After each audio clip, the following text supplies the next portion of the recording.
नमस्कार। आप देख रहे हैं एक भारत वंचितों की आवाज और आपके साथ मैं हूं राम बाबू गौतम। उत्तर प्रदेश की राजनीति से बहुत बड़ी खबर आ रही है। उत्तर प्रदेश की राजनीति पर आप यूं कहें कि गाज गिर गई है तो कोई अतिशयोक्ति नहीं होगी। उत्तर प्रदेश के फायर ब्रांड नेता, शोषितों, वंचितों, पीड़ितों की आवाज उठाने वाले नेता, बहुजनों की बात करने वाले नेता स्वामी प्रसाद मौर्य ने उत्तर प्रदेश की राजनीति में तहलका मचाकर रख दिया है और उनके एक फैसले ने उत्तर प्रदेश की सियासत में भूचाल ला दिया है। चारों तरफ सिर्फ और सिर्फ स्वामी प्रसाद मौर्य की चर्चा हो रही है और स्वामी प्रसाद मौर्य ने ऐसा फैसला लिया है, ऐसा फैसला ले लिया है कि 2024 की उत्तर प्रदेश में पूरी राजनीतिक तस्वीर है वो धुंधला गई है और अब चर्चा हो रही है कि स्वामी प्रसाद मौर्य का अगला कदम, अगला फैसला क्या होगा।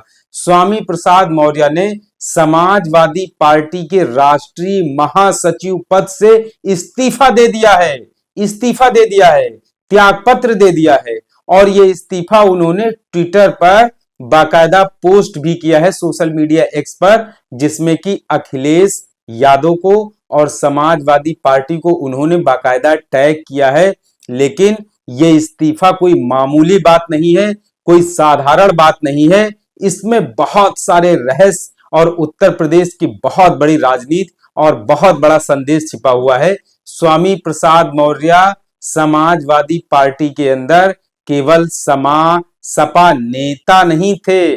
स्वामी प्रसाद मौर्य समाजवादी पार्टी के अंदर बहुत बड़ा चेहरा थे। वो उत्तर प्रदेश की दलितों, पिछड़ों की राजनीति का, या यूं कहें कि मान्यवर कांसीराम साहब ने जो बहुजनों की जमीन तैयार की थी, वो बहुजन नेता के तौर पर माने जाते हैं। उनके साथ बहुत बड़ी संख्या में दलित, ओबीसी और माइनॉरिटीज का एक बड़ा तबका, उनकी जो विचारधारा को लेकर वो चलते हैं, वो जो बात करते हैं, जो मुद्दे उठाते हैं, जो लोगों में चेतना जगाने की बात करते हैं, उन सब मुद्दों को लेकर के उनके साथ दलितों के साथ साथ पिछड़े और अल्पसंख्यक वर्गों का भी एक बहुत बड़ा धड़ा स्वामी प्रसाद मौर्य का हमेशा से समर्थक रहा है। स्वामी प्रसाद मौर्य ने समाजवादी पार्टी के राष्ट्रीय महासचिव के पद से इस्तीफा देकर उत्तर प्रदेश की राजनीति में तहलका मचा दिया है, भूचाल ला दिया है, या यूं कहें कि उत्तर प्रदेश की राजनीति पर गाज गिरा दी है। स्वामी प्रसाद मौर्य ने जो इस्तीफा दिया है, जो त्याग पत्र दिया है, एक पन्ने का इस्तीफा है और उसमें उन्होंने बहुत सारे गंभीर आरोप लगाए हैं। सबसे पहला आरोप तो उन्होंने ये लगाया है कि 2023 में, जी हां, 2023 में उन्होंने समाजवादी पार्टी का जो शीर्ष नेतृत्व है उससे उन्होंने कहा था कि जातिगत जनगणना, दलितों, पिछड़ों की जो आरक्षण है, उनका हिस्सा है, उनका जो हक मारा जा रहा है, इन सब के खिलाफ, अल्पसंख्यकों के कई सारे मुद्दों को लेकर के उन्होंने कहा था कि उत्तर प्रदेश में एक रथ यात्रा निकाली जाए। तो स्वामी प्रसाद मौर्य ने आरोप लगाया है कि उनको समाजवादी पार्टी के शीर्ष नेतृत्व की तरफ से कहा गया कि थोड़े दिन रुक जाओ, 2023 में होली निपट जाने दो, मतलब मार्च के बाद में रथ यात्रा निकाली जाएगी। लेकिन स्वामी प्रसाद मौर्य ने कहा है कि जब उन्होंने देखा माहौल और समाजवादी पार्टी के शीर्ष नेतृत्व की मंशा उस तरीके की नहीं है, तो उन्होंने दोबारा उस बात को रखा ही नहीं। अब दूसरे पहलू पर आते हैं। स्वामी प्रसाद मौर्य ने कहा है कि वो जब जब सामाजिक मुद्दों को लेकर के बयान देते थे या सामाजिक जागरूकता या बहुजनों को लेकर के, धर्म को लेकर के कई बार उन्होंने बयान दिए, तो उनका पार्टी की तरफ से कोई समर्थन ही नहीं किया गया।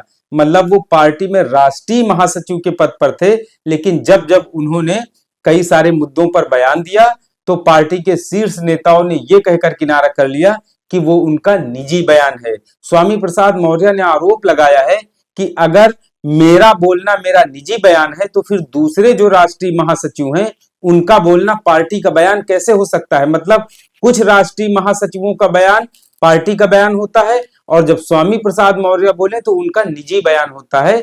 तो स्वामी प्रसाद मौर्य ने इन सब चीजों को लेकर के बहुत गंभीर आरोप लगाए।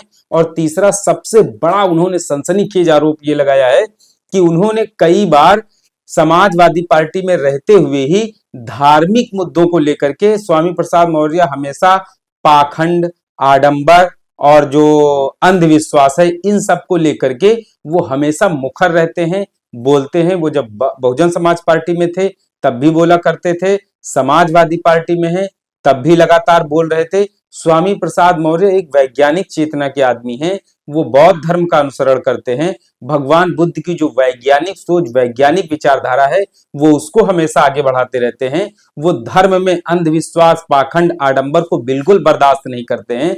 वो कहते हैं कि धर्म जरूरी है, लेकिन धर्म इंसान के लिए अफीम के तरीके नहीं होना चाहिए। धर्म जो है वो इंसान को रास्ता दिखाने वाला होना चाहिए। धर्म जो है इंसान को भटकाने वाला नहीं होना चाहिए।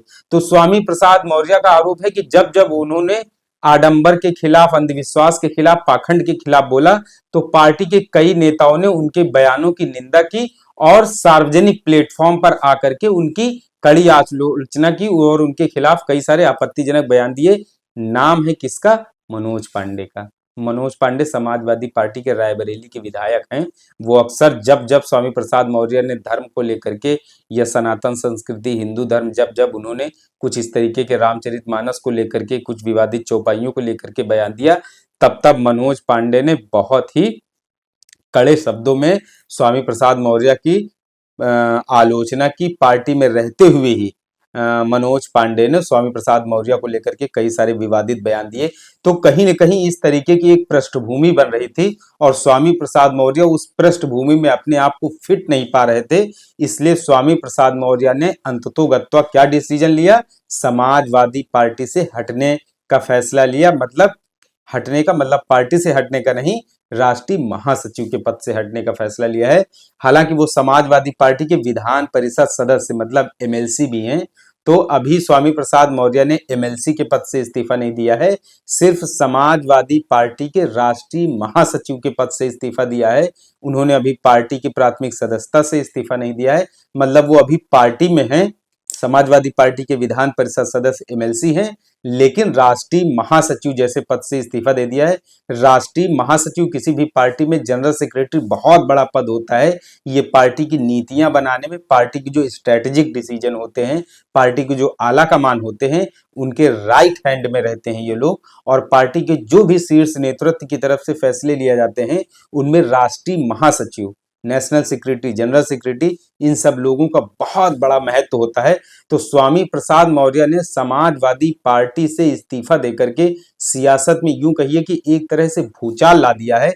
और वो बहुजनों की और अल्पसंख्यकों की और दलितों की, वंचितों की जिस तरह की वो राजनीतिक पाठशाला में तैयार हुए हैं, मान्यवर कांशीराम साहब की जो राजनीतिक विचारधारा, जो उस समय की एक नर्सरी तैयार हुई, जिसमें स्वामी प्रसाद मौर्य से लेकर के रामचंद्र लालजर से लेके इंद्रजीत सरोज से लेके लालजी मौर्य से लेके फतेह बहादुर सिंह से लेके दद्दू प्रसाद सिंह से लेके, मतलब इस तरीके के जो भी नेता तैयार हुए, तो ये चाहे जहां रहें, लेकिन इनकी जो विचारधारा है, जो बहुजनों की राजनीति ये लोग करते हैं, ये कहीं भी रहें बहुजनों की ही बात करेंगे, बहुजनों की ही राजनीति करेंगे। आडंबर, पाखंड और अंधविश्वास के खिलाफ हमेशा ये लोग बोलते रहते हैं।